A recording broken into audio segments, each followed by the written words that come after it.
يا أيها الإخوان والأخوات اتقوا الله عباد الله أوصيكم أولا بتقوى الله. ഏറെ സ്നേഹം നിറഞ്ഞ സഹോദരന്മാരെ, സഹോദരിമാരെ, വിശ്വാസികളെ, അള്ളാഹുവിൻ്റെ നിയമങ്ങളും നിർദ്ദേശങ്ങളും പാലിച്ച് ഖബറിലേക്ക് മടങ്ങേണ്ടവരാണ് നമ്മളെല്ലാവരും എന്ന ബോധം എന്നും നിലനിർത്തണേ എന്ന് ആദ്യമായി ഓർമ്മിക്കുകയാണ്. അള്ളാഹു നമുക്ക് എല്ലാവർക്കും പരിപൂർണമായ ആഫിയത്ത് പ്രദാനം ചെയ്യുമാറാവട്ടെ. നമ്മുടെ ഈമാൻ അള്ളാഹു നിലനിർത്തി തരുമാറാവട്ടെ. ഇതിനേക്കാൾ നല്ല ആരോഗ്യത്തോടുകൂടി അള്ളാഹു അവൻ്റെ പരലോകത്തും നമ്മെ ഒരുമിച്ച് കൂട്ടുമാറാവട്ടെ. നമ്മൾ വളരെ പ്രധാനപ്പെട്ട അവഗണിക്കേണ്ട 3 കാര്യങ്ങൾ, നമ്മിൽ വന്നു പോകുന്ന വലിയ 3 അബദ്ധങ്ങളെ കുറിച്ചാണ് നാം സൂചിപ്പിച്ചത്. അതിൽ 2 എണ്ണമാണ് നാം പറഞ്ഞത്. ഒന്നാമതായി നമ്മൾ പറഞ്ഞിട്ടുള്ളത് നമ്മുടെ മനക്കരുത്ത് നിലനിർത്തണം എന്നുള്ളതാണ്. അതിന് ഏത് പ്രതിസന്ധി ഘട്ടത്തിലും എൻ്റെ മൗല അള്ളാഹു മൗലായ അള്ളയാണ് എൻ്റെ മൗല എന്ന ആ ഒരു പ്രഖ്യാപനം ആവശ്യമാണ്. അതിൽ ബന്ധപ്പെട്ട 2-3 ചരിത്രങ്ങളും മറ്റു കാര്യങ്ങളുമാണ് നാം കേട്ടത്. രണ്ടാമതായി നമ്മൾ നമസ്കാരത്തെ കുറിച്ചാണ് പറഞ്ഞത്. നമ്മുടെ ജീവിതത്തിൽ എന്തിനാണ് അള്ളാഹ് നമ്മെ ഇവിടേക്ക് പടച്ചു വിട്ടത് എന്ന ചോദ്യത്തിന് ഉത്തരം നമുക്കറിയാം.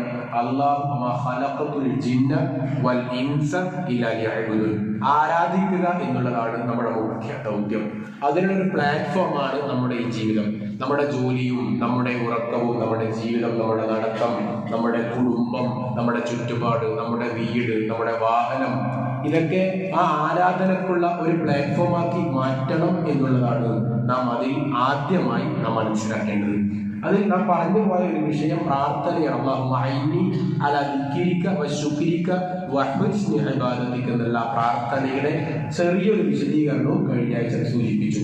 അതിൽ പറഞ്ഞതുപോലെ പലപ്പോഴും വാഹനവും വീടും കുടുംബവും ചുറ്റുപാടും ജോലിയും ആരോഗ്യവും ഒക്കെ ആരാധനകൾക്കുള്ള ഒരു പ്ലാറ്റ്ഫോമാക്കി മാറ്റണം എന്നുള്ളതാണ് നാം പഠിച്ചത്. പക്ഷെ നേരെ തിരിച്ചാണ് നമ്മുടെ ജീവിതത്തിൽ സംഭവിക്കാറുള്ളത്, അല്ലെ? കുടുംബത്തിന് വേണ്ടി ആരാധന മാറ്റിവെക്കുന്നു, ജോലിക്ക് വേണ്ടി ആരാധന മാറ്റിവെക്കുന്നു, പഠനത്തിന് വേണ്ടി ആരാധന മാറ്റിവെക്കുന്നു. അങ്ങനെയാണ് സംഭവിക്കാറുള്ളത് എന്നുള്ളത് ദുഃഖകരമായ യാഥാർത്ഥ്യമാണ്. അത് എൻ്റെ ജീവിതത്തിലാണെങ്കിലും നിങ്ങളുടെ ജീവിതത്തിലാണെങ്കിലും നമ്മുടെ വീട്ടിലുള്ളവരുടെ ജീവിതത്തിലാണെങ്കിലും ഒക്കെ അത് വലിയൊരു അബദ്ധമായിട്ട് തന്നെ നമ്മൾ മനസ്സിലാക്കേണ്ടതാണ്. ഏറ്റവും പ്രധാനപ്പെട്ട ദൗത്യം നിസ്കാരമാണ്. അത് നമ്മുടെ ദൗത്യമായി ഏറ്റെടുക്കണം. ളുഹർ കഴിഞ്ഞു, ഇപ്പൊ അസ്ഫറല്ലേ നോക്കണ്ടു എന്നാണ് ചിലപ്പോഴൊക്കെ ചിലരൊക്കെ പറയുക. അങ്ങനെയല്ല ശരിക്കും നമ്മൾ മനസ്സിലാക്കേണ്ടത് എന്നുള്ളതാണ്. അപ്പോൾ നിസ്കാരത്തെ നാം വളരെ സൗമ്യമായി സന്തോഷത്തോടെ അഭിമുഖീകരിക്കണം എന്നുള്ളതാണ്. നമ്മൾ ഇഷ്ടപ്പെട്ടവരെ കാണുമ്പോഴുണ്ടാകുന്ന ഒരു മനസ്സിന് ഒരു സാന്നിധ്യം ഉണ്ടല്ലോ, അല്ലെ? ഇഷ്ടപ്പെട്ടവരെ അഭിമുഖീകരിക്കുമ്പോൾ നമുക്കുണ്ടാകുന്ന ഒരു സന്തോഷം ഉണ്ടല്ലോ. ആ ഒരു സന്തോഷം നിസ്കാരത്തിലേക്ക് പോകുമ്പോൾ നമുക്ക് ഉണ്ടാവണം എന്നുള്ളതാണ്. കാരണം അള്ളയെ കാണാൻ പോവുകയാണ്, അള്ളയുമായി സ്വകാര്യം പറയാൻ പോവുകയാണ്, അള്ളയുമായി സംസാരിക്കാൻ പോവുകയാണ്, അള്ളയുമായി കൂട്ടുകൂടാൻ പോവുകയാണ്, അള്ളയുമായി സംഗമിക്കാൻ പോവുകയാണ്, അള്ളയോട് നാം കാര്യങ്ങളൊക്കെ തുറന്ന് പറയാൻ പോവാണ്. ഏറ്റവും നല്ല ഒരു സമയമാണല്ലോ. എങ്കിൽ നമുക്ക് ഏറ്റവും നല്ല സന്തോഷവും ഏറ്റവും നല്ല ഒരു വല്ലാത്തൊരു അനുഭൂതിയുമാണ് നിസ്കാരത്തിലേക്ക് പോകുമ്പോൾ നമുക്ക് ഉണ്ടാവേണ്ടത്. അതുകൊണ്ടാണ് പണ്ഡിതന്മാരൊക്കെ നിസ്കാരത്തിലേക്ക് നിങ്ങൾ പോകുമ്പോൾ അലങ്കാരം, പള്ളിയിലേക്ക് നിങ്ങൾ പോകുമ്പോൾ നിങ്ങൾ അലങ്കാരം സ്വീകരിക്കണം എന്ന ആയത്തിന്റെ വിശദീകരണം നിങ്ങളൊന്ന് വായിച്ചു നോക്കണം. ഇംഗ്ലീഷിലും അറബിയിലും മലയാളത്തിലും ഒക്കെ നാം ഇത് സെർച്ച് ചെയ്താൽ കിട്ടുന്ന വിശദീകരണങ്ങളാണ്. ആ ആയത്തിന്റെ ചെറിയൊരു ഭാഗം നിങ്ങളൊന്ന് പഠിക്കാൻ നിങ്ങൾക്ക് ഞാൻ വിട്ടുതരിക. ഗൂഗിൾ ആ അറബി ടെക്സ്റ്റ് ചെയ്തിട്ട് അതിന് ഇംഗ്ലീഷോ മലയാളോ അറബിയോ നിങ്ങളൊന്ന് വായിക്കണം, നിങ്ങൾക്ക് വിട്ടുതരികയാണ്. അതിൽ വിശദീകരണങ്ങളുടെ കൂമ്പാരമാണ്. കാരണം പള്ളിയിലേക്ക് വരുമ്പോൾ ചില ആളുകൾ പറഞ്ഞു വീട്ടിൽ ധരിക്കുന്ന വസ്ത്രം ധരിച്ചുകൊണ്ട് നിസ്കരിക്കാൻ പോകാൻ പാടില്ല എന്ന് പണ്ഡിതന്മാർ പറഞ്ഞു. അത് തെറ്റാണ് എന്നും ഹറാമാണ് എന്നൊക്കെ പറഞ്ഞ ചില പണ്ഡിതന്മാരുണ്ട്. അത് മറുപടി ശരിയോ തെറ്റോ എന്നുള്ളത് മറ്റൊരു വശമാണ്.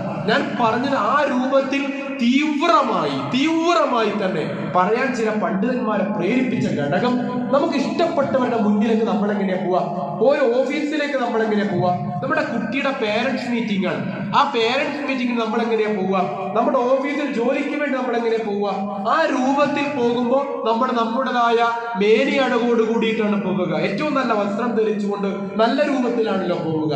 എങ്കിൽ നിസ്കാരത്തിലേക്ക് പോകുമ്പോൾ വീട്ടിൽ ധരിക്കുന്ന ആ ഒരു ഇന്നർ പോലെ പോകാനുള്ള ഡ്രസ്സൊക്കെ ഉണ്ടല്ലോ ചില പുരുഷന്മാർ ധരിക്കുന്ന, അതൊക്കെ ധരിച്ചുകൊണ്ട് പോകാൻ പാടില്ല എന്ന് വളരെ കണിശമായി പണ്ഡിതന്മാർ പറയാനുള്ള കാരണം തന്നെ നിസ്കാരം എന്നുള്ളത് ഏറ്റവും സന്തോഷിക്കുന്ന ടൈമാണ്. കാരണം എന്താ? എനിക്ക് എന്റെ ഏറ്റവും ഇഷ്ടപ്പെട്ട എന്റെ റബ്ബിനെ ഞാൻ കാണാൻ പോവുകയാണ്. ആരാണ് റബ്ബ്? കണ്ടനാടിയേക്കാൾ നമ്മളുമായി ഏറ്റവും അടുത്തവനാണ് എന്റെ റബ്ബ്. അവൻ ലത്തീഫാൻ, സൂക്ഷ്മമായി എന്നെ നോക്കുന്നു, എന്നെ കാണുന്നു. നമുക്ക് സുഹൈബ് ബിൻ അവ്വാം റളിയല്ലാഹു അൻഹു പറഞ്ഞതുപോലെ എന്റെ മൗലയാണ്, അള്ളയാണ് എന്റെ മൗല. എന്റെ എല്ലാ സംരക്ഷണവും അവൻ ഏറ്റെടുത്തവനാണ്. മുഅ്മിനുൽ മുഹൈമിനുൽ അസീദുൽ ജബ്ബാറുൽ മുതകബ്ബിർ. അതൊരു പ്രാസത്തിനൊപ്പിച്ച് പറയേണ്ട വാചകമല്ല. അവൻ മുഹൈമിനാണ്, അവൻ മുഅ്മിനാണ്, എനിക്ക് നിർഭയത്വം നൽകുന്നവനാണ്, എന്റെ മേൽനോട്ടക്കാരനാണ്. ഒരു മേൽനോട്ടത്തിൽ ഒരാൾ ഉണ്ടാവുക എന്നുള്ളത് നമ്മുടെ കുടുംബത്തിൽ പറയാറുണ്ട്. ഒരാൾ തലമുതിർന്ന ഒരാൾ വേണമെന്ന് പറയും അല്ലെ. കല്യാണങ്ങൾ വരുമ്പോ, പരിപാടികൾ വരുമ്പോ, കമ്മിറ്റി എടുക്കുമ്പോ നമ്മൾ പറയും തലമുതിർന്നവർ പറയും, കാരണവന്മാരില്ലാതെ ശരിയാവില്ല എന്ന് പറയും. എന്തിനാണ്? അതൊരു മേൽനോട്ടത്തിന് പ്രാപ്തിയുള്ളവർ എന്ന അർത്ഥത്തിലാണ്. അല്ലാഹു സുബ്ഹാനഹു വ തആല പറയാണ് മുഹൈമിനാണ് അല്ലാഹ്, നമ്മുടെ മേൽനോട്ടക്കാരനാണ്. നമ്മൾ വെറുതെ അല്ലെന്നില്ല, അങ്ങനെ ഒന്നും ഇല്ലാതെ വിട്ടിട്ടില്ല, സംരക്ഷണമില്ലാതെ വിട്ടിട്ടില്ല. നമ്മെ നോക്കാൻ, നമ്മെ സംരക്ഷിക്കാൻ, നമ്മെ നിയന്ത്രിക്കാൻ, നമുക്ക് ആശ്വാസം നൽകാൻ, നമുക്ക് രക്ഷ നൽകാൻ, നമുക്ക് ശാന്തി നൽകാൻ, നമുക്ക് തണുപ്പ് നൽകാൻ, നമുക്ക് ചൂട് നൽകാൻ നമുക്ക് ആരുണ്ട്? നമ്മുടെ റബ്ബുണ്ട്. നമ്മളെ വെറുതെ വല്ലതി ഖദ്ദറ ഫഹദ, അല്ലാഹു സൃഷ്ടിച്ച് വെറുതെ വിട്ടിട്ടില്ല. നമ്മളെ അനാഥരാക്കിയിട്ടില്ല. ഞങ്ങളൊക്കെ അനാഥരാണ്, നാഥരുള്ളവരാണ്. നമുക്ക് റബ്ബുണ്ട്, നമ്മെ നോക്കാൻ, നമ്മെ നിയന്ത്രിക്കാൻ റബ്ബുണ്ട്, നമുക്ക് കാര്യങ്ങൾ പറഞ്ഞു തരാൻ റബ്ബുണ്ട്. ആരാണ് എന്റെ റബ്ബ്? റബ്ബുനല്ലദീ യഅ്താ കുല്ല ശൈഇൻ ഖൽഖഹു സുമ്മ ഹദാ. അവൻ എന്നെ സൃഷ്ടിച്ച് വെറുതെ വിട്ടിട്ടില്ല. അവൻ കൃത്യമായി എനിക്ക് വഴികാട്ടിയാൻ. ഒരു കുഞ്ഞിനെ തന്റെ ഉമ്മ കൈപിടിച്ച് നടത്തിക്കാറുണ്ട്. എന്തിനാ നടക്കുക? യാത്ര പോകുമ്പോ, വഴികളിൽ പോകുമ്പോ, സഞ്ചാരിക്കുമ്പോ ഒക്കെ മക്കളെ കൈപിടിക്കും രക്ഷിതാക്കന്മാർ. എന്തിനാ? മക്കൾക്കൊരു ബോധമുണ്ടാകാനാണ്. എങ്കിൽ നമ്മുടെ രക്ഷിതാവ് നമ്മെ കൈപിടിച്ചുകൊണ്ട് പറയാണ്, സഹോദര അസ്റഫു അലാ അൻഫുസിഹിം ലാ തഖ്നതു മിർ റഹ്മത്തില്ലാ. അല്ലാഹുവിന്റെ റഹ്മത്ത് ഉണ്ടല്ലോ, നീ നിരാശനാവണ്ടട്ടോ, നീ നിരാശനാവണ്ട. അല്ലാഹുവിന്റെ റഹ്മത്ത് അത് വിശാലമാണ്. റഹ്മത്തുല്ലാഹി വാസിഅ. അല്ലാഹുവിന്റെ റഹ്മത്ത് അത് അതിവിശാലമാണ്. ഈ വിശാലമായ റഹ്മത്തിനെ തിരിച്ചറിയുന്നതായിരിക്കണം എന്റെ ഇബാദത്ത്, നിങ്ങളുടെ ഇബാദത്ത്, നമ്മുടെ ഇബാദത്തുകൾ. നിസ്കാരം എന്ന് പറയുമ്പോൾ അത് ആത്മാവുള്ളതായിരിക്കണം, അത് മജ്ജയുള്ളതായിരിക്കണം. അപ്പോഴാണ് നിസ്കരിക്കുമ്പോ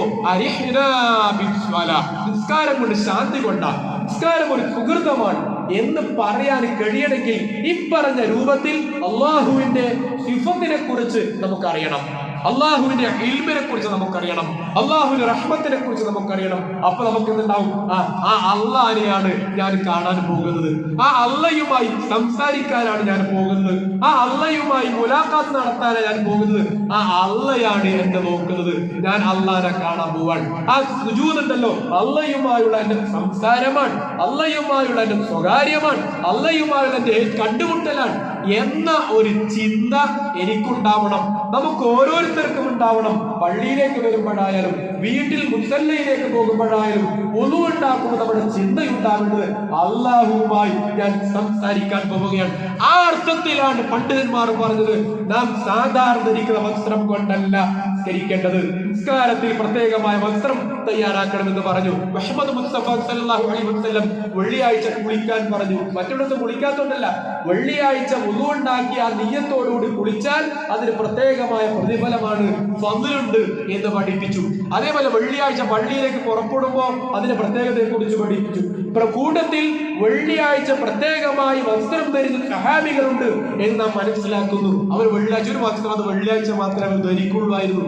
ഈ രൂപത്തിൽ അവർ പ്രാധാന്യം കൊടുത്തത് ആ ഇബാദത്തിനോടുള്ള, നിസ്കാരത്തിനോടുള്ള, അല്ലാഹുവോടുള്ള ആ മതിപ്പ് കാരണമാണ്, താല്പര്യ കാരണമാണ്. അതുകൊണ്ട് നാം മനസ്സിലാക്കേണ്ടത്, നാം പലപ്പോഴും ശ്രദ്ധിക്കാതെ പോകുന്ന അബദ്ധത്തിൽ രണ്ടാമത് ആരാധനകളെ കാണേണ്ട രൂപത്തിൽ നമ്മൾ കാണുന്നില്ല എന്നുള്ളതാണ്. അവരെ കുറിച്ചാണ് ഖുർആൻ പറഞ്ഞത് എന്ന് പറഞ്ഞത്, നിസ്കാരക്കാർക്ക് നാശം എന്ന് പറഞ്ഞത്. കഴിഞ്ഞ നമുക്ക് സൂചിപ്പിക്കുകയുണ്ടായി, നമ്മുടെ മക്കൾ രാവിലെ വീട്ടിൽ നിന്ന് ഇറങ്ങുകയല്ലേ, മോനെ വാട്ടർ ബോട്ടിൽ എടുത്തോന്ന് ചോദിക്കും. പുസ്തകത്തിൽ എഴുതേണ്ട ഹോംവർക്ക് എഴുതിയിട്ടില്ലെങ്കിൽ വളരെ ഗൗരവത്തോടെ ഉമ്മമാർ കുട്ടികൾ ഉറങ്ങിയതിന് ശേഷം ഉമ്മമാർ എഴുതി കൊടുക്കാറുണ്ട് പല കുട്ടികൾക്കും അല്ലെ. എങ്കിൽ എന്റെ മകൾ നിസ്കരിച്ചിട്ടില്ല, സുബഹിക്ക് എഴുന്നേറ്റിട്ടില്ല, അവൾ സുബഹിക്ക് എഴുന്നേൽക്കാൻ വൈകി, മാത്രല്ല നിസ്കരിക്കാതെയാണ് സ്കൂളിൽ പോയത്, ളുഹർ നിസ്കരിക്കാതെയാണ് സ്കൂളിൽ നിന്ന് മടങ്ങി വന്നത്, ഇപ്പൊ 5 മണിക്ക് വീട്ടിലെത്തി, ളുഹർ നമസ്കാരം നഷ്ടപ്പെട്ടു എന്ന ചിന്ത ഈ അയക്കുന്ന രക്ഷിതാവിനില്ലെങ്കിൽ, ഈ ഉമ്മക്കില്ലെങ്കിൽ, ഉപ്പക്കില്ലെങ്കിൽ, സഹോദരന്മാരെ സഹോദരിമാരെ, അള്ളാഹുവിന്റെ കോടതി എന്തായിരിക്കും അതിന്റെ തീരുമാനം? എന്തായിരിക്കും നമ്മോട് അള്ളാഹുവിന്റെ നിലപാട്? എന്തായിരിക്കും? നമ്മൾ പറഞ്ഞ ഒരു രക്ഷിതാവ് സ്കൂളിൽ നിന്നും, ഒരു അധ്യാപകൻ സ്കൂളിൽ നിന്നും കുട്ടിയെ ശകാരിക്കും. എന്ത് കാരണത്താൽ? ഞാൻ ഇന്നലെ ഒരുപാട് പഠിപ്പിച്ചു, ഒരുപാട് എഴുതാൻ പറഞ്ഞു, ആ കുട്ടി എഴുതാതെ വന്നാൽ അധ്യാപകൻ മനസ്സിലാക്കുക, കണ്ടോ കുട്ടിയുടെ രക്ഷിതാവിന് ശ്രദ്ധയില്ല, കുട്ടി പഠിക്കുന്നില്ല, കുട്ടിക്ക് അതിനെ കുറിച്ച് ബോധമില്ല, എന്റെ വാക്കുകൾക്ക് ഈ കുട്ടി വില കൊടുത്തിട്ടില്ല, എന്റെ വാക്കുകൾക്ക് ഈ രക്ഷിതാവ് വില കൊടുത്തിട്ടില്ല, അതുകൊണ്ട് ശരിയല്ല. അങ്ങനെയാണ് കുട്ടിയെ ശകാരിക്കുക.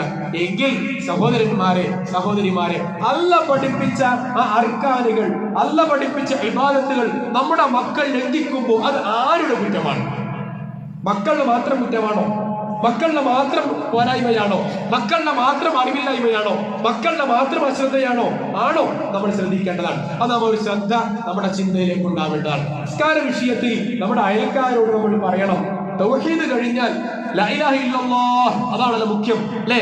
ലാ ഇലാഹ ഇല്ലല്ലാഹ്, ആ ദൗത്യം കഴിഞ്ഞാൽ പിന്നെ നിസ്കാര വിഷയം നമ്മുടെ ഭാര്യ, നമ്മുടെ ഭർത്താവ്, നമ്മുടെ മക്കൾ, നമ്മുടെ ഉപ്പ, നമ്മുടെ ഉമ്മ, അവരോടൊക്കെ നിസ്കാര വിഷയം വളരെ ഗൗരവത്തിൽ പറയേണ്ടതുണ്ട്. നമ്മൾ ആക്സിഡന്റ് ആയവരെ കാണാറുണ്ട് അല്ലെ, പലപ്പോഴും നമ്മൾ പലരും ആക്സിഡന്റ് ആയവർ എടുത്തുകൊണ്ട് പോയിട്ടുണ്ടാവും ആശുപത്രിയിലേക്ക് അല്ലെ.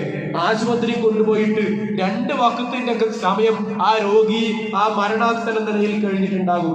അതിനുശേഷം ICU പുറത്തു വന്ന് നമ്മുടെ അടുക്കലേക്ക് എത്തി അവന്റെ ആ ഒരു വലിയൊരു ഭീകരമായ അവസ്ഥയൊക്കെ പോയി നമ്മോട് മിണ്ടാൻ തുടങ്ങുമ്പോ, ഇന്ന് നേരത്തെ ളുഹൂറും കഴിഞ്ഞു, അസ്റും കഴിഞ്ഞു, മഗ്‌രിബും കഴിഞ്ഞു, ഇശയായി, നീ നിസ്കരിച്ചോ എന്ന് ചോദിക്കാൻ നമുക്ക് കഴിയാറുണ്ടോ? പലപ്പോഴും ആലോചിച്ച് നമുക്ക് കഴിയാറുണ്ടോ? പലപ്പോഴും കഴിയാറില്ല. നമ്മൾ ചോദിക്കാൻ അതെങ്ങനെ ആയതെന്ന് ചോദിക്കും, അതിന്റെ വിവരണം അവരിൽ നിന്ന് കേൾക്കാൻ ആഗ്രഹിക്കുന്നു അല്ലെ. എന്നിട്ട് അതിന്റെ പരിഹാരങ്ങളെ കുറിച്ച് നമ്മൾ പറയാൻ ആഗ്രഹിക്കുന്നു. എന്നിട്ട് ഭക്ഷണം കഴിച്ചു, ഭക്ഷണം ഞാൻ കൊണ്ടുതരാം എന്ന് പറയും. അതിന് തിടുക്കം കൂട്ടുകയാണ് അല്ലെ, അതിന് തിടുക്കം കൂട്ടുന്നു, അവന് വേണ്ടി പ്രാർത്ഥിക്കുന്നു. കൂട്ടത്തിൽ നീ നിസ്കരിച്ചു എന്ന് ചോദിക്കാൻ ഇത്തരം ആശുപത്രിയിൽ കിടക്കുന്ന, അപകടത്തിൽപ്പെട്ട് ആക്സിഡന്റിൽപ്പെട്ട് കിടക്കുന്ന നമ്മുടെ കൂട്ടുകാരനോട്, ഉപ്പയോട്, ഉമ്മയോട്, അനുജനോട്, ജ്യേഷ്ഠരോട്, അയൽപ്പക്കക്കാരനോട് ചോദിക്കാൻ നമുക്ക് പലപ്പോഴും കഴിഞ്ഞിട്ടുണ്ടോ? ഒന്ന് ആലോചിച്ച് നോക്കിയാൽ, ഞാൻ എന്നോടും നിങ്ങളോട് ചോദിച്ചാൽ മതി, അവരവർ പരസ്പരം ചോദിച്ചാൽ മതി. നമ്മൾ നമ്മുടെ മനസ്സാക്ഷിയോട് ചോദിക്കുക. നമ്മൾ പലപ്പോഴും അങ്ങനെ ചോദിച്ചിട്ടുണ്ടോ? അല്ലാഹുവിന്റെ ചരിത്രം പറയുന്നവരാണ് നമ്മൾ, അത് കേൾക്കുന്നവരാണ് നമ്മൾ. ആരാണ് അല്ലാഹു റസൂലേ? റസൂലുള്ള മരണവെപ്രാളത്തിൽ കിടക്കുമ്പോൾ നബി അങ്ങനെ ബോധം പോവാൻ, ആ മരണത്തിന്റെ തലേന്നും തൊട്ട് തലേന്നുമൊക്കെ ബോധം പോവാൻ, ആ ബോധം പോയി വരുമ്പോൾ നിസ്കാരം നിസ്കാരം എന്ന് വിളിച്ചു പറഞ്ഞു എന്നാണ്. ആ ഒച്ച എങ്ങനെയാ? ബോധമില്ലാതെ പറയുമ്പോ ആയിഷാ ബീവിയും സഹാബികളൊക്കെ ചെവി വെച്ച് കേൾക്കുകയാണ്. അപ്പൊ നബി അത്രമാത്രം ജാഗ്രത കാണിച്ചു നിസ്കാരത്തിൽ. ആ നിസ്കാരം നമ്മുടെ വളരെ ഉറ്റവർ അങ്ങനെ കിടപ്പറയിൽ കിടക്കുമ്പോ, അല്ലെങ്കിൽ മരണവെപ്രാളത്തിൽ കിടക്കുമ്പോ ചോദിക്കാൻ നമുക്ക് കഴിഞ്ഞിട്ടുണ്ടോ? ചില ആളുകൾ, പഴയ കാലത്ത് ചിലർ ഖലാ എന്നുള്ള ദുരാചാരം പഠിപ്പിച്ചിരുന്നു. എന്താ ഖലാ എന്ന് പറഞ്ഞാൽ? ഇപ്പോഴും അത് തെറ്റായി, ആ തെറ്റായ സംസ്കാരവുമായി നടക്കുന്നവരുണ്ട് എന്നുള്ളതാണ് അല്ലെ. ളുഹറിന്റെ യാത്ര പുറപ്പെട്ടെ 12 മണിക്ക് യാത്ര പുറപ്പെട്ടു, 12:40 ളുഹർ ബാങ്ക്, അവർ തിരിച്ചെത്തല മഗ്‌രിബിന് ശേഷം രാത്രി 7 മണിക്ക് 8 മണിക്കാണ്. അപ്പൊ ഇപ്പോഴും ചില സ്ത്രീകളൊക്കെ, പ്രായമുള്ളവരൊക്കെ പറയും അങ്ങനെ ളുഹറും കല്ലായി, അസ്റും കല്ലായി, എല്ലാം ഒന്നിച്ച് നിസ്കരിക്കണം എന്നാണ്. ഈ ഒരു ദുരാചാരം സമൂഹത്തിൽ ഉണ്ടായിരുന്നു, ഇപ്പോഴും പലരിലും നിലനിൽക്കുന്നുണ്ട് അല്ലേ. പക്ഷെ അവിടെ നാം മനസ്സിലാക്കേണ്ടത്, യുദ്ധക്കളത്തിൽ പോലും നിസ്കാരത്തിന് അളവില്ല. ജംഉണ്ട്, ഖസ്റുണ്ട് അല്ലെ. ജംഉ എന്ന് പറഞ്ഞാൽ ഒന്നിച്ചാക്കുക എന്നാണ്. ളുഹർ 4, അസ്ർ 4, ഖസ്ർ എന്ന് പറഞ്ഞാൽ 2 ആക്കുക, 2 2 4. അങ്ങനെ ജംഉണ്ട്, ഖസ്റുണ്ട് അല്ലെ. ഇരുന്ന് നിസ്കാരമുണ്ട്, കിടന്ന് നിസ്കാരമുണ്ട്, ആംഗ്യത്തിലൂടെ നിസ്കാരമുണ്ട്. എന്നാലും നിസ്കാരം ഒഴിവാക്കാൻ വകുപ്പില്ല. എങ്കിൽ നമ്മുടെ വീട്ടിലുള്ളവർ ഒരു കാരണവുമില്ലാതെ നിസ്കാരം ഒഴിവാക്കുമ്പോൾ അതിനെ കുറ്റാക്കാം. അത് ആരെ ഏറ്റെടുക്കുക? അതേപോലെ നിസ്കാരത്തിന്റെ വിഷയം പറയുമ്പോൾ നമ്മൾ മനസ്സിലാക്കേണ്ടത് പലപ്പോഴും നാം ഓർക്കുന്ന ആയത്തുകളെ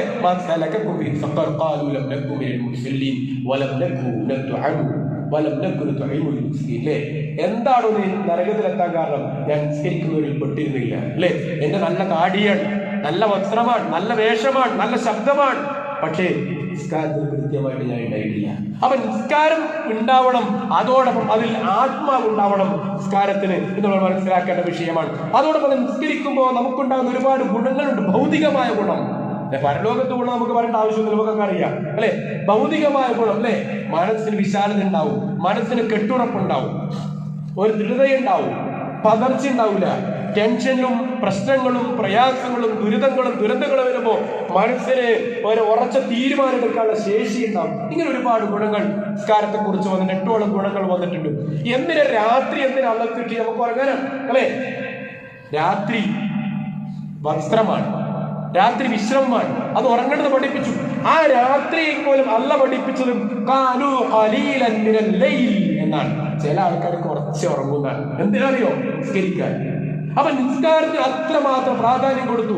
ഫർദ് നിസ്കാരത്തെ കുറിച്ച് പറഞ്ഞപ്പോൾ പറഞ്ഞു നിസ്കരിക്കാത്തവരാരാ? കാഫിറാണ്. പേര് നല്ല അഹ്മദാൻ, അബ്ദുള്ളയാണ്, പക്ഷേ അവൻ നിസ്കാരമില്ലെങ്കിൽ അവനും നമ്മുടെ വ്യത്യാസം. അവൻ കാഫിർ, അവള് മുസ്ലിമാണ്. നിസ്കാരം അത്ര നിർബന്ധമാണ്. എങ്കിൽ സഹോദരിമാരെ നമ്മുടെ ഉറ്റവർ നിസ്കരിക്കുന്നുണ്ടോ എന്നൊരു ചിന്ത നമ്മൾ നടത്തണം. അവരിലേക്ക് ആ ദഅവത്ത് നമ്മൾ നടത്തണം. നമ്മുടെ വീട്ടിലുള്ളവർ, അതിന് സമയമുണ്ട്. 12:20 ബാങ്ക് വിളിച്ചു ളുഹർ, 1 മണിയായി. ഒരു കാരണമില്ലാതെ ഇങ്ങനെ നിസ്കാരം നീട്ടി ആ കുറച്ചിട്ട് ആ മനുഷ്യൻ 1.5 മണിക്ക് മരിച്ചു.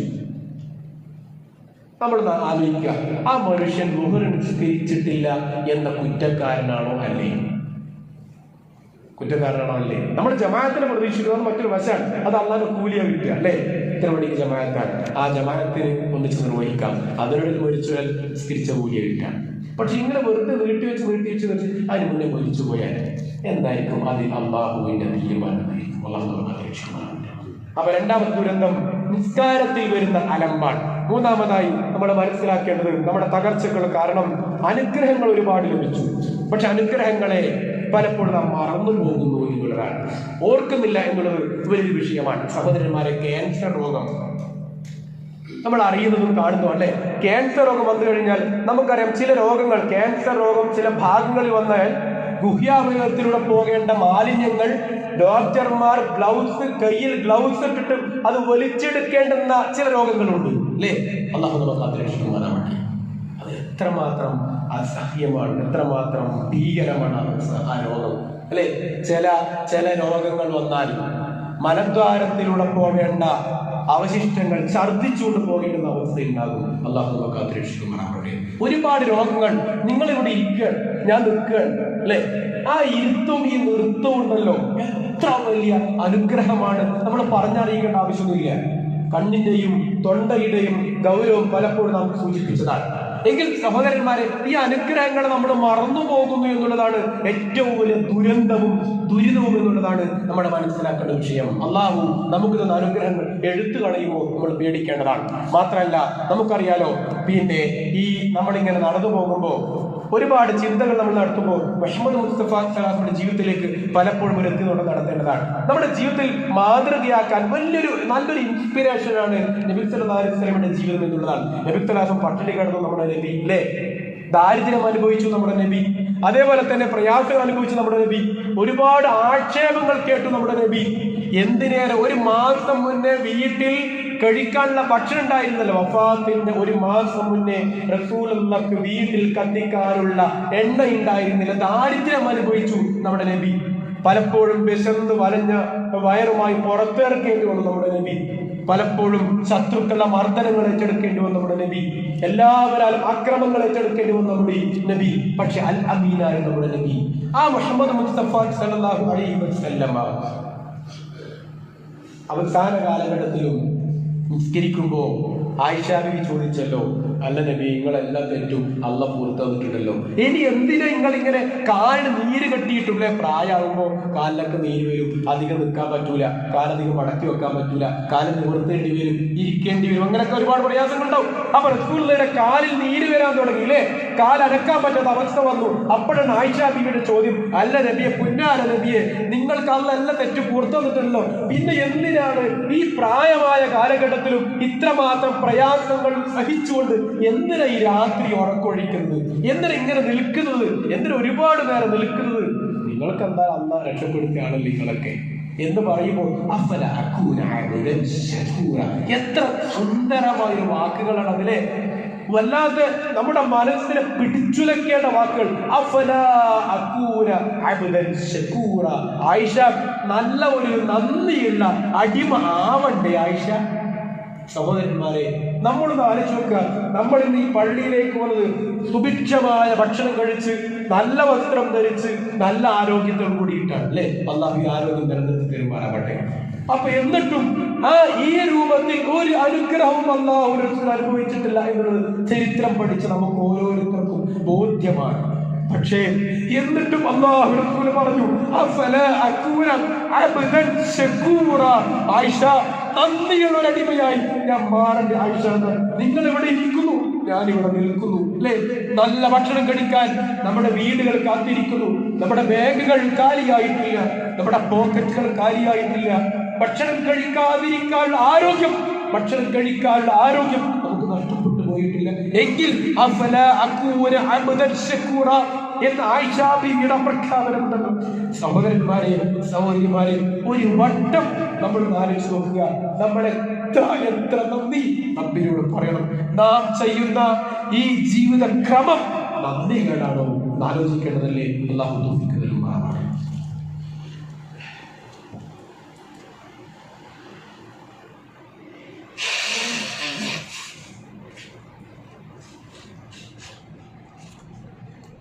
الحمد لله وصلى الله على خاتم الانبياء والمرسلين وعلى اله وصحبه اجمعين وعلى من تبع الهدى الى يوم الدين. اما بعد، يا ايها الاخوان والاخوات اتقوا الله عباد الله اوصيكم ثانيا بتقوى الله. ഏറെ സ്നേഹം നിറഞ്ഞ സഹോദരന്മാരെ, സഹോദരിമാരെ, അള്ളാഹുവിന്റെ നിയമങ്ങളും നിർദ്ദേശങ്ങളും പാലിച്ച് ഖബറിലേക്ക് മടങ്ങേണ്ടവരാണ്. പുറത്തുകൂടി അമലുകളെ ക്രമീകരിക്കണേ എന്ന് ഒന്നുകൂടി ഓരോരുത്തരെയും ഓർമ്മിക്കുക. നമ്മൾ ഓതിവെച്ച ആയത്ത് സൂറത്തുൻ നംലിലെ 15-ാമത്തെ ആയത്താണ്. സൂറത്തുൻ നംലിൽ 15 മുതൽ 19 വരെയുള്ള ആയത്തുകൾ നമ്മുടെ ഈ വിഷയത്തിൻ്റെ ഭാഗമായി നമ്മളൊന്ന് വായിക്കേണ്ട, പഠിക്കേണ്ട ഭാഗം തന്നെയാണ്. അതിൽ ഈ അനുഗ്രഹങ്ങൾ ഓർക്കുക എന്ന് പറയുമ്പോൾ ആയത്തിൽ പ്രകാരമാണ്. വലഖദ് ആതൈന ദാവൂദ വസുലൈമാന ഇൽമ, ദാവൂദ് നബിക്കും സുലൈമാൻ നബിക്കും ഇൽമ നൽകി. വഖാല അൽഹംദുലില്ലാഹി അല്ലദീ ഫളലനാ അലാ കസീരിൻ മിൻ ഇബാദിഹിൽ മുഅ്മിനീൻ. അവർ രണ്ടുപേരും പറഞ്ഞു അൽഹംദുലില്ലാഹി അല്ലദീ ഫളലനാ അലാ കസീരിൻ മിൻ ഇബാദിഹിൽ മുഅ്മിനീൻ. അവർ ഹംദ് പറഞ്ഞു എന്നുള്ളതാണ്. അതിനുശേഷം ഒരു ചരിത്രം പറയണം. ഉറുമ്പുകളെ കുറിച്ചാണ് അവിടെ പറയുന്നത്. സുലൈമാൻ നബി അലൈഹിസ്സലാമും കൂട്ടരും സൈന്യങ്ങളും യുദ്ധം കഴിഞ്ഞ് തിരിച്ചു വരികയാണ്. യുദ്ധം കഴിഞ്ഞ് തിരിച്ചു വരുമ്പോൾ ഉറുമ്പ് കൂട്ടുകൾ ഇങ്ങനെ നിൽക്കണം, ഉറുമ്പുകൾ ഇങ്ങനെ നിൽക്കാൻ ഒരു വഴി. അപ്പോൾ ഉറുമ്പിൻ്റെ തലവൻ പറഞ്ഞത്രേ, താഴത്തുള്ള ഭാഗം കേട്ടോ, ഉറുമ്പിൻ്റെ തലവൻ പറഞ്ഞത്രേ, നമുക്ക് വേഗം പോവാം, വേഗം ഓടി രക്ഷപ്പെടാം. കാരണം എന്താ അറിയോ, സുലൈമാനും കൂട്ടവും വരുന്നുണ്ട്, അവർ നമ്മളെ ചവിട്ടി മതിച്ചളിയും, ബോധപൂർവമല്ല, ചവിട്ടി മതിച്ചളിയും. ഈ വർത്താനം കേട്ടപ്പോൾ സുലൈമാൻ നബി ചിരിച്ചു. സുലൈമാൻ നബി ചിരിച്ചു. എന്നിട്ട് സുലൈമാൻ നബി അലൈഹിസ്സലാം പറഞ്ഞു, എന്നാൽ ഉറുമ്പുകളുടെ സംസാരം കേൾക്കാനുള്ള ശേഷി സുലൈമാൻ നബിക്ക് ഉണ്ടായിരുന്നല്ലോ. അപ്പം സുലൈമാൻ നബി ചിരിച്ചു. എന്നിട്ട് സുലൈമാൻ നബി പറയാണ്, റബ്ബി ഔസിഅനി അൻ അശ്കുറ നിഅമതക അല്ലതി അൻഅംത അലയ്യ വഅല വാലിദയ്യ വഅൻ അഅമല സാലിഹൻ തർളാഹു വഅദ്ഖിൽനി ബിറഹ്മതിക ഫി ഇബാദിക സ്വാലിഹീൻ. ഒരുപാട് വിഷയങ്ങളാണ് അതിലുള്ളത്. ഒന്ന്, സുലൈമാൻ നബി അലൈഹിസ്സലാം പ്രാർത്ഥിക്കുക അല്ലേ, ഉറുമ്പുകൾ സംസാരിക്കുന്നു, അവർ ഓടി രക്ഷപ്പെടുന്നു. അപ്പോൾ ഇത് കേൾക്കുന്നു. ആ കേട്ടപ്പോൾ സുലൈമാൻ നബി എന്ത് ചെയ്തു? ചിരിച്ചു. കാരണം ആ ഉറുമ്പുകളുടെ വർത്താനം അതൊരു രസമായി തോന്നി. ആ ചിരിച്ചതിന് ശേഷം സുലൈമാൻ നബി പ്രാർത്ഥിച്ചു, അല്ലാഹുവേ, നന്ദി ചെയ്യാനുള്ള ഒരു മനക്കരുത്ത് എനിക്കുണ്ടാക്കണം. എന്തിൻ്റെ നന്ദി? നിഅമതക, നീ ചെയ്ത അനുഗ്രഹം, നിഅമതക അല്ലതി അൻഅംത, നീ ചെയ്ത അനുഗ്രഹം അലയ്യ എൻ്റെ മേൽ, വ അല വാലിദയ്യ എൻ്റെ പിതാവിൻ്റെ മേൽ.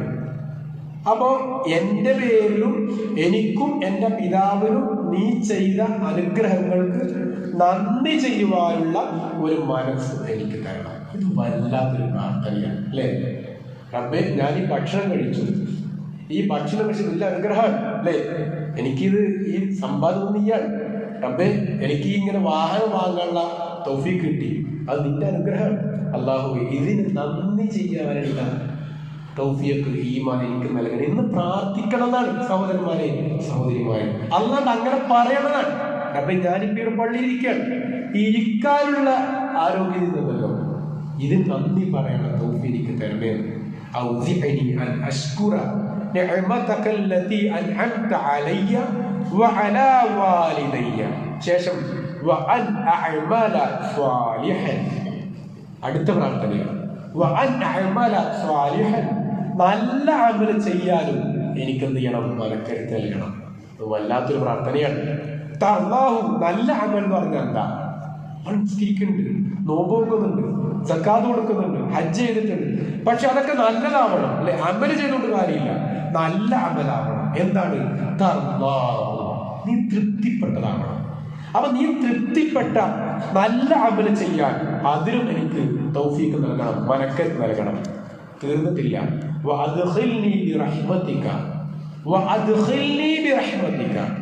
നിന്റെ റഹ്മത്തിൽ എന്നെ നീ പ്രവേശിപ്പിക്കണം. അത് വല്ലാത്തൊരു പ്രാർത്ഥനയാണ് അല്ലേ?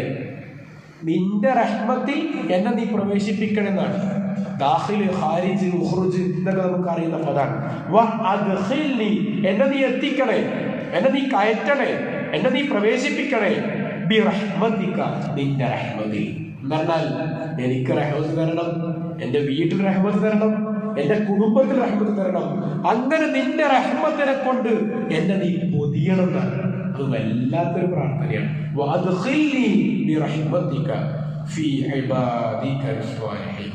സ്വാലിഹുകളായ അടിമകളിൽ, അപ്പോൾ സ്വാലിഹുകളായ അടിമകളിൽ നിന്റെ റഹ്മത്ത് കൊണ്ട് എന്നെ നീ പൊതിയണം. സ്വാലിഹുകൾക്ക് റഹ്മത്ത് ഉണ്ടാവും. സൂറത്തുൽ നംലിലെ 27-ാമത്തെ സൂറത്താണ് സൂറത്തുൽ നംല്. അതിലെ 19-ാമത്തെ ആയത്തിൽ വന്ന ആയതൊരു ഭാഗമാണ് ഈ ഒരു പ്രാർത്ഥന. ഈ പ്രാർത്ഥന നമ്മൾ പഠിക്കണം. ഇതിന്റെ ആശയം നമ്മുടെ ജീവിതത്തിൽ വരുത്തണം. ഈ പ്രാർത്ഥനയുടെ ഭാഗം നമ്മുടെ ജീവിതത്തിൽ വരുത്തണം അല്ലേ? കുട്ടികൾ വലിയൊരു അനുഗ്രഹമാണ്. മക്കളെ ലഭിച്ചവർ ആ മക്കളെ ലഭിച്ചു എന്നൊരു അനുഗ്രഹമാണ്. ഇതിന് നന്ദി പറയാനുള്ള ആ മനക്കരുത്ത് എനിക്ക് നൽകണമെന്ന് പറയണം. മക്കളെ ലഭിച്ചത് അനുഗ്രഹമായി തിരിയണമെങ്കിൽ മക്കളെ ലഭിക്കാത്തവരുടെ കൂടെ 2 ദിവസം തുടർച്ച യാത്ര ചെയ്താൽ മതി, അവരുടെ പ്രയാസം കേൾക്കാം അല്ലേ? മക്കൾ വിളിക്കാത്ത 2 ദിവസം ഗൾഫിൽ പോയവർ ചോദിച്ചാൽ മതി, വിഷമം അറിയാൻ അല്ലേ? അപ്പോ മക്കളൊരു അനുഗ്രഹമാണ്, ജീവിതം ഒരു അനുഗ്രഹമാണ്, കുടുംബം ഒരു അനുഗ്രഹമാണ്, വീട് ഒരു അനുഗ്രഹമാണ്, വാഹനം ഒരു അനുഗ്രഹമാണ് അല്ലേ? ഓരോന്നോരോന്നോരോന്നോരെങ്കിലും എടുത്തു നോക്കിയാൽ എന്താ അല്ലാത്ത? ഒന്നും അല്ലാത്തില്ല. എങ്കിൽ റബ്ബി ഔസിഅനി അൻ അശ്കുറ നിഅമതക അല്ലതി അൻഅംത അലയ്യ. അത് വല്ലാത്തൊരു പ്രാർത്ഥനയല്ലേ? വഅലാ വാലിദയ്യ അല്ലേ? അല്ലാഹുവേ, എനിക്ക്, എൻ്റെ ഉപ്പാക്ക്, എൻ്റെ കുടുംബത്തിനൊക്കെ നീ അനുഗ്രഹം ചൊരിഞ്ഞു. ആ അനുഗ്രഹത്തിൽ നന്ദി ചെയ്യാനുള്ള മനക്കരുത്ത് എനിക്ക് നൽകണേ എന്നാണ് അല്ലേ? വഅദ്ഖിൽനി ബിറഹ്മതിക അല്ലേ? നിന്റെ റഹ്മത്ത് കൊണ്ട് എന്നെ നീ പൊതിയണേ എന്നാണ്. വല്ലാത്തൊരു പ്രാർത്ഥനയാണ്. സഹോദരന്മാരെയും സഹോദരിമാരെയും ഈ പ്രാർത്ഥന ചൊല്ലി പഠിക്കണം, പറഞ്ഞു പഠിക്കണം, അക്ഷരങ്ങളിലൂടെ പഠിക്കണം, അർത്ഥത്തിലൂടെ പഠിക്കണം, ആഴത്തിലൂടെ പഠിക്കണം. കേവലം നിസ്കാരം നമ്മുടെ ഫാത്തിഹ ഓതാറുണ്ട്, അത് അർത്ഥം അറിഞ്ഞിട്ടാണോ? പലപ്പോഴും അല്ല. അങ്ങനെ പോവാണ്. അങ്ങനെ പ്രാർത്ഥിച്ചാൽ പോരാ. ഇത് നമ്മുടെ കൽബ് അറിഞ്ഞുകൊണ്ട്, അകം അറിഞ്ഞുകൊണ്ടുള്ള ഒരു ദുആയാക്കി മാറ്റണം. റബ്ബി ഔസിഅനി അൻ അശ്കുറ ഇലൈഹി അല്ലേ? അള്ളാഹുവിനോട് നന്ദി പറയാനുള്ള ഒരു മനസ്സ്, അത് വലിയൊരു ഘടകമാണ്. അതെല്ലാവർക്കും കഴിയില്ല അല്ലേ? ഒരാളൊരു ഉപകാരം ചെയ്താൽ താങ്ക് യു എന്ന് പറയാൻ അത് വല്ലാത്തൊരു മനസ്സുകൊണ്ട് അതെല്ലാവർക്കും ആവില്ല അല്ലേ? അങ്ങനെ പറയാത്തവരെ കുറിച്ച് നമുക്കൊരു പുച്ഛം തോന്നാറുണ്ട്. ആ മനുഷ്യൻ അവന്റെ വല്ലാത്ത മനസ്സ നമ്മൾ പറയാറുണ്ട് അല്ലേ? ശരിയാണ്, അത് വല്ലാത്തൊരു മനസ്സ് തന്നെയാണ്. നല്ല മനസ്സിലുള്ളവർക്ക് അതാവും. എങ്കിൽ അള്ളാഹിനോട് അറിഞ്ഞുകൊണ്ട് നന്ദി പറയാൻ അത് നമുക്ക് കഴിഞ്ഞിട്ടില്ലെങ്കിൽ അള്ളാഹ് നമ്മെ കുറിച്ച് പറയൂലേ, ഹൗ ഇവന്റെ വല്ലാത്തൊരു മനസ്സാട്ടോ എന്ന് പറയൂലേ. അള്ളാഹു കാത്തിരക്ഷിക്കുമാറാവട്ടെ. സഹോദരന്മാരെ, നമ്മുടെ കൽബിന് ആ രൂപത്തിൽ പരിപൂർണമായി നന്ദി പറയുന്ന കൽബാക്കി മാറ്റണം. പ്രായമാകുമ്പോൾ ആരോഗ്യം നശിക്കും, വടികുത്തി നടക്കേണ്ടി വരും, കൈപിടിക്കേണ്ടി വരും, സപ്പോർട്ട് വേണ്ടി വരും. ആ നേരം നമ്മൾ ഇപ്പൊ മനസ്സിൽ കണ്ടുകൊണ്ട് പറയുക, അല്ലാഹുവേ അങ്ങനെ ആരോഗ്യം ക്ഷയിച്ച് വേറെ ഒരാളുടെ ആശ്രയത്തോടു കൂടി ജീവിക്കുന്ന ഒരവസ്ഥ എനിക്കുണ്ടാക്കല്ലേ എന്ന് പ്രാർത്ഥിക്കാൻ നമ്മൾ തയ്യാറാവണം. അല്ലാഹു തൗഫീഖ് നൽകുമാറാവട്ടെ. അർഹമർ അല്ലാഹുവേ, പരിപൂർണമായും ആരോഗ്യത്തോടു കൂടി ജീവിക്കുന്ന മുഅ്മിനുകളിൽ നമ്മെ എല്ലാവരെയും ഉൾപ്പെടുത്തുക റഹ്മാനെ. അല്ലാഹുവേ, പരിപൂർണമായും നിനക്ക് നന്ദി പറയുന്ന ഖൽബ് ഞങ്ങൾക്ക് നീ പ്രദാനം ചെയ്യണം. അല്ലാഹുവേ, നന്ദി അർപ്പിക്കുന്ന ഖൽബ് ഞങ്ങൾക്ക് നീ പ്രദാനം ചെയ്യണം റഹ്മാനെ. അർഹമർ റഹീമായ ശുക്രിന്റെ മനസ്സ്, ശുക്രിന്റെ ഖൽബ് ഞങ്ങൾക്ക് നീ നൽകണേ റഹ്മാനെ.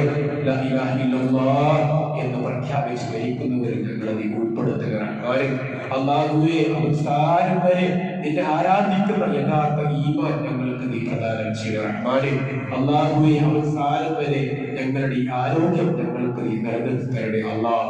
അല്ലാഹുവേ, മറ്റുള്ളവരുടെ ആശ്രയമില്ലാതെ സ്വന്തമായി നമ്മുടെ പ്രാഥമിക കാര്യങ്ങളൊക്കെ നിർവഹിക്കുന്ന നല്ലൊരു ആരോഗ്യം ഞങ്ങൾക്ക് നീ പ്രദാനം ചെയ്യണേ അല്ലാഹ്. അല്ലാഹുവേ, മരണം വരെ നമ്മുടെ ഈ ആരോഗ്യം ഞങ്ങൾക്ക് നീ നിലനിർത്തി തരണേ അല്ലാഹ്. നമ്മുടെ അനുഗ്രഹത്തെ ഞങ്ങളിൽ നീക്കരുതേ അല്ലാഹ്. അനുഗ്രഹങ്ങളെ നിലനിർത്തി തരണേ അല്ലാഹ്. اللهم اغفر للمؤمنين والمؤمنات والمسلمين والمسلمات الأحياء منهم والأموات. اللهم أجرنا من النار، اللهم أجرنا من النار، اللهم أجرنا من النار. اللهم أعز الإسلام والمسلمين وأذل الشرك والمشركين.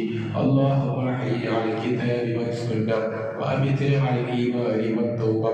اللهم